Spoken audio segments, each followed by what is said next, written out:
O'tirib olinglar. Bugun shaxmat ustidagi qotillik haqida gaplashamiz. Michael ismli shaxs uydagi xizmatchi ayolni o'ldirganlikda ayblanmoqda. Barcha video kameralardagi tasvirlar, tergov davomidagi ko'rsatmalar va hattoki marhumani o'ldirishda ishlatilgan buyumdan ham uning barmoq izlari topildi.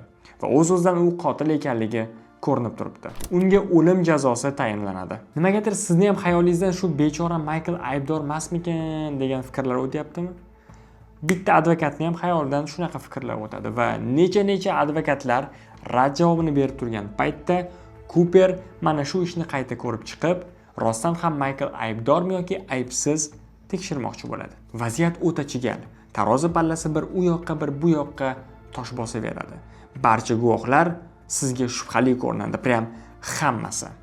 Va Cooper bilan birgalikda haqiqiy qotilni izlashga harakat qilasiz. O'zingizni xuddi Benedict Cumberbatchdek his qilasiz.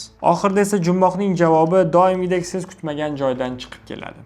Shaxmat ustidagi qotillik deb nomlanishining sababini ham oxirida bilib olasiz. Kitobni o'qiganlar hissiyotlaringizni izohlarda bo'lishing va spoilersiz video uchun obuna bo'ling.